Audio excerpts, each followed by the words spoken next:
Hello, everyone, and welcome to this week's edition of The Best and Worst of Walt Disney World. I'm your host, Pete Warner, joined at the table this week by my good friend, Sean Falk. Hi. Charles Boda. Hello. And Steve Porter. Hello. This week, we're going to talk about our picks for 5 best keepsakes, souvenirs that you can get at Walt Disney World. And this was Sean's idea. And you had a couple that were personal to you. That start with the first one. I haven't done this myself. Actually, my mom suggested this. You can get your child's haircut on Main Street. So that's a big memory. I don't have kids, so apparently that's a really big deal. It's a big deal. It's a big deal for doing a child's first haircut. Right. Yeah. On Main Street. I will tell you, I had my haircut on Main Street once, and it was not a good haircut. Oh, my brother did too. It was really bad. So. I have, and it was great. And that's why you wear a hat all the time. Well, it was great. It is a cute experience. How long does it take? Well, first of all, you have to make a reservation because they don't take they do take walk-ins, but the likelihood of you getting a walk-in spot is. It's not very expensive though. I think it's about like $15-ish, maybe 20 at most, if I remember correctly, which isn't that much more than. I mean, I paid $15 and I got a great clip, so it's not anything excessive. So that's a really good question. And I didn't look that up before we started recording. Do they do it in character? Could I get a straight razor shave by Jack Sparrow? Maybe. My first haircut package is $25. A child's haircut 9 and under is $18. An adult haircut is $19. So no, not ridiculous. Yeah. Not ridiculous. For that experience and parents, my mom was telling me, she's like, I kept you guys like a little bit of y'all's hair in like a Ziploc bag and stuff. So whatever. But and she's in the process of cloning you. I guess, yeah. So, but she was like, it's a really important thing. Like, it's your kid's first haircut, and you're like, and so to get to do that at Disney is a really good keepsake. But even if it wasn't their first haircut, just a haircut. Like, you got your haircut at Disney. Well, and knowing Disney cast members and knowing that they probably give so many first haircuts, they're probably really well adjusted to kids that are really scared of their first haircut. So, I mean, were you scared? I probably was. Yeah, I'm sure I was. You're still scared when you get a haircut. Yeah, the buzzers are loud. Well, and even if the haircut goes poorly, they will be able to remember their trip over and over again from the childhood mockery that will happen when they're back in school. So they should just put a sign that's like, if your haircut's bad, like the Emporium's right next door, so you can get Mickey ears for your kid's head. So that's like a double thing where Disney can sell the Mickey ears too. So. Now, one of the other ones you mentioned, this is something you and your brother did. Yeah, my brother and I on Main Street, we actually did it the first time in California. We were there for their 50th anniversary. And so my brother and I got our silhouettes done. There's like a woman that sat with literally a pair of scissors and gold not tinfoil, but it was like some kind of sheet paper. And because it was the 50th, they did it in gold that year. And they just kind of look at the side of your face and just literally twist the paper as they cut it. And it took maybe 30 seconds at most. Really? Yeah, it was like 10 to 30 seconds was how long it took. And so I thought, this is going to be such a long thing or whatever. But literally, she just spun it and it looked exactly like our profiles. And so that's amazing. Yeah. She had one was made for my brother, one was made for me. And so my parents put it on their wall. When my brother and I moved here a couple years ago, we had them done again as adults. And so my parents have like the side-by-side profiles where it's still clearly us or whatever. Mine's different because I had a nose job, but so it looks way different. But my brother's looks very similar, but he's just bigger as a person. So it's neat. That's a good keepsake to keep forever and watch your kid grow. And that's kind of what sparked the whole idea behind doing best and worst keepsakes and souvenirs, because everybody knows Mickey ears and the T-shirts and all that other stuff that you can get, but there are ways to spend that money on something that's a little more personal. Do you remember what they cost? Oh, it's $8. Yeah. And then you can get the... Well, it was $8. This is from a few years ago. Yeah, and then the frame, I believe the frames are about 20 or 30, but we got the really nice frames, like that, like the hidden Mickeys in it, and they're like the oval-shaped ones and all that, so... But if you just want the paper, it's pretty cheap. So It's that's. Well, I'm trying to just take a look. I know in Disneyland for a short while they had the silhouette of Mary Poppins and Bert too, so you don't always have to just get. I mean, that is what you're saying is a much more personalized, nostalgic type of souvenir, but they also have other things just besides. Yeah, Well, from what I'm seeing, it's like it's $8 per person for the silhouette, and then anywhere from $8 to $10 for the frame. right. So Yeah, it's not, bad. you're talking for under $20, you have this really unique. Yeah, and there's people I know that had it done every year with their kids, like as they were growing up when they did their annual vacation, and then they also have the option where you can get multiple people done within the same paper. Like they'll kind of have a face, and then within a face is like the child, like the younger kid, and it kind of gets younger as it goes in. So you can get it all done as one. I don't know how much that is, but that used to be a thing. I don't know if they still do it, but my brother and I did separate. So Yeah, it's I knew they did it, but I just never really thought about it until got to do it. Yeah. until you mentioned it. What about autograph books? Oh, this was a big one for me. Every single Disney vacation growing up, me and my brothers would run around Walt Disney World trying to get as many autographs as possible. And considering these books are $5, or even if you want to go, you can just have your own autograph book and just buy something from a notepad from the dollar store. It doesn't even have to be a Disney autograph book.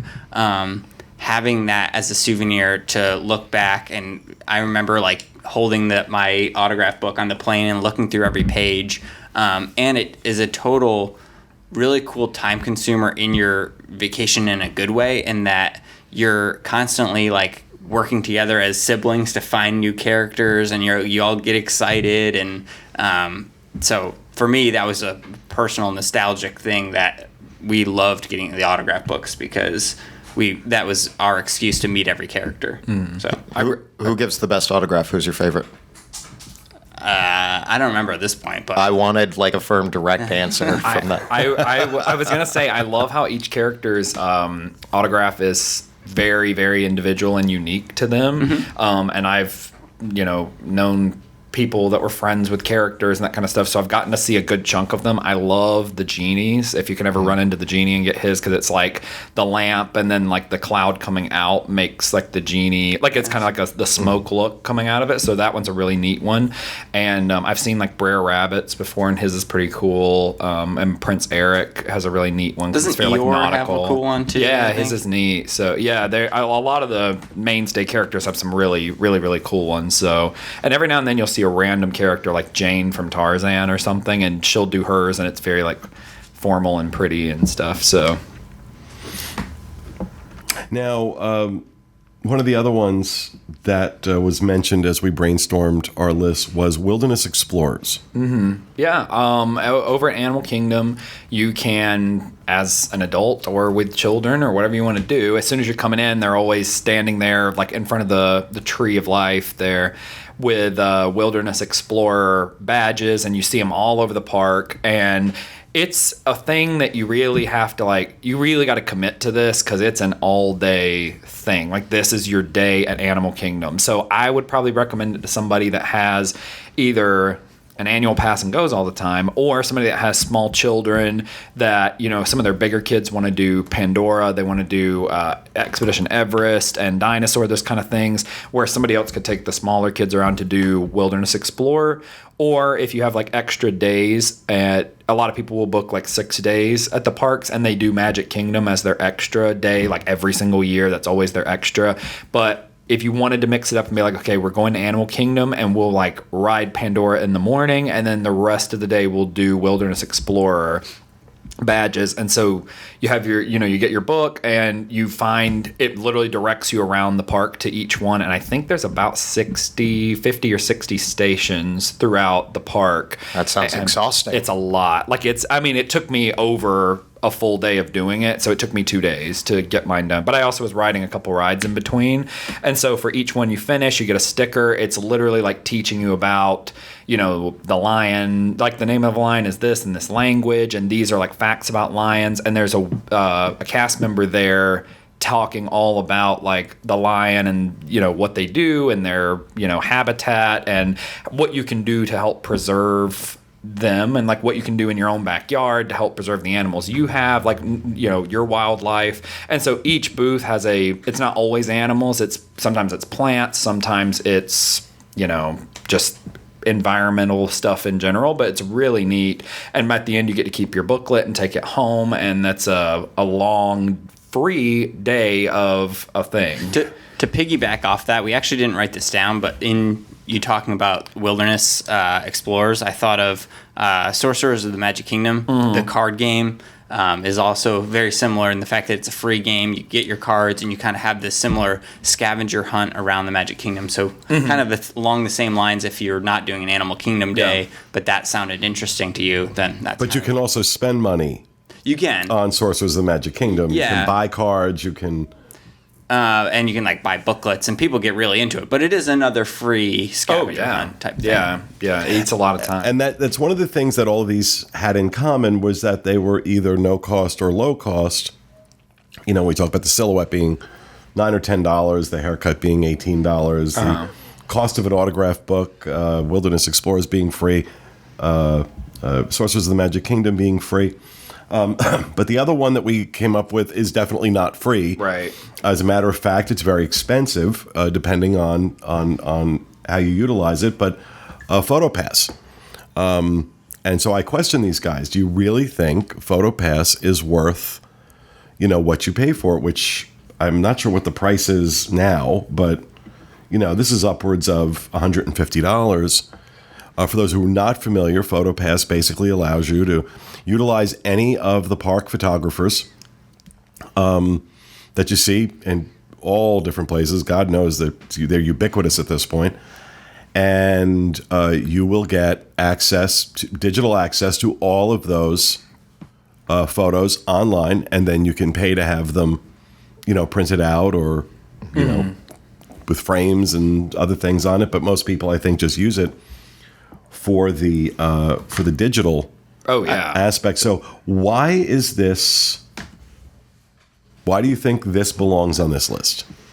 Okay. I think there's a couple reasons. I think you mentioned the price being so high, but the way I think of PhotoPass is not just in Memory Maker, which allows you to get all those free digital downloads, but also even if you just want one ride photo. For me, that is still under the PhotoPass umbrella, and having the hilarious picture of someone in your family going on Rock and Roller Coaster and having a funny face or a really intense face playing Buzz Lightyear or something like that. If you find that one awesome photo from your family, even if you're not gonna go all out and get Memory Maker.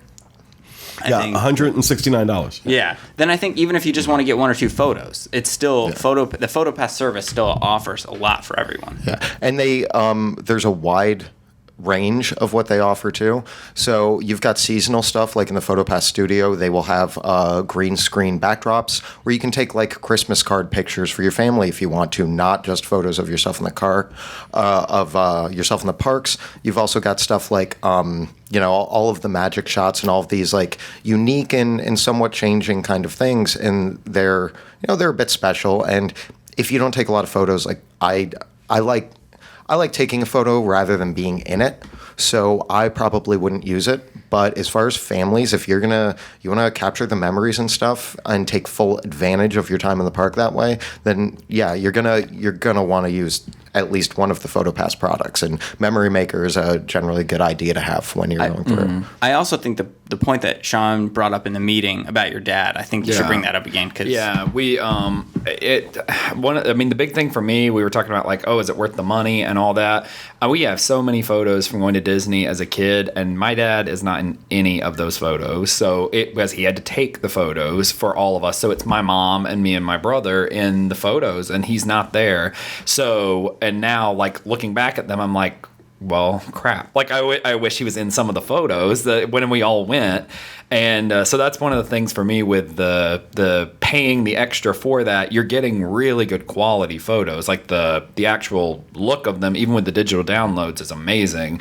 And for me, I don't do a lot with cameras, but so it's really great photos. But I'm like, your whole family can get in them, and you have many copies of them. They'll take 3 or 4 different shots, so you kind of, if someone's blinking, like there's you're bound to get a good one. So, and that's one of those things too. If you're taking a camera around a park and you've got this idea that I'm going to take all these great shots of my family, they already know to adjust for lighting. They already know what they're doing.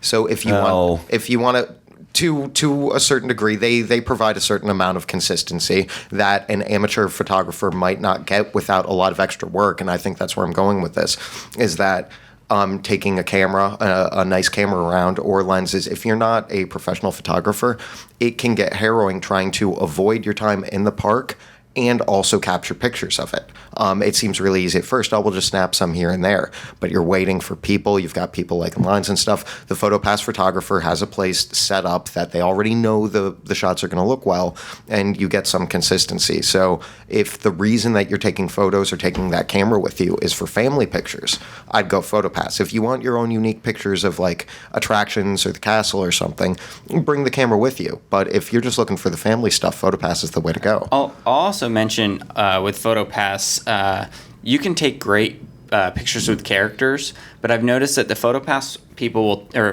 cast members will take pictures as you're walking up and as you're interacting with them. And sometimes, a lot of the times, these photos just I end up never using them. But every once in a while, you'll have like a really awesome candid with a character where, Goofy's doing something funny and, you get that candid shot.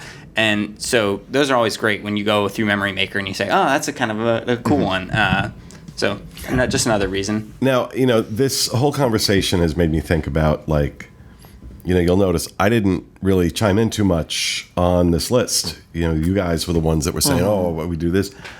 And, look, I've bought my fair share of T-shirts and, phone cases and God knows what else. But I thought about, what is it that I take away from these experiences? And I do a lot. I mean, I travel all over the world with Disney. So, and, for me, it's stuff I can't necessarily buy. In the closet of my bedroom, I have bins. And in those bins, each bin is marked with a year. I started doing this a few years ago. And in each bin is, a boarding pass, a hotel room key, a brochure from a place I visited, or, to anyone else looking at this that would go through it, it's like, okay, this is just, what is this?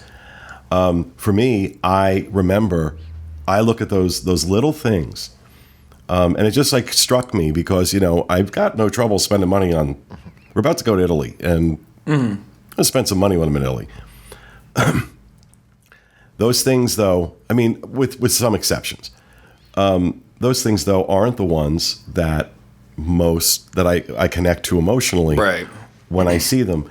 It's the hotel room key. It's, sometimes it's a napkin, that had the name of a hotel or the name of something printed on it, that I just happen to keep.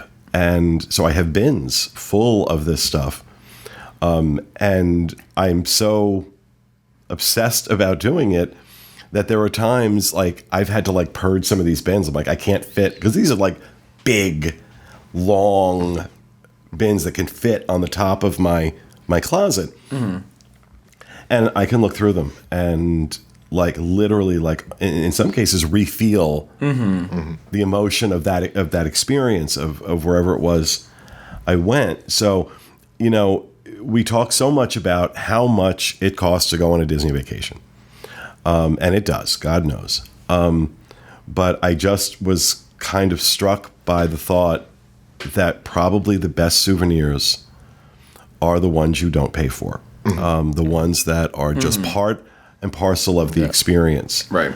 That, in 10 years, and don't think for a second that on dark days, I won't pull out one of those bins. And I'll tell you, that works for me. It works for me. It sure beats taking pills. All right, so there you have it. Our choices for some of the best keepsakes and souvenirs you can get on your next Disney vacation. We hope you enjoyed it. We'll be back with you again next week with another episode of the best and worst of Walt Disney World. Have a great week, everybody.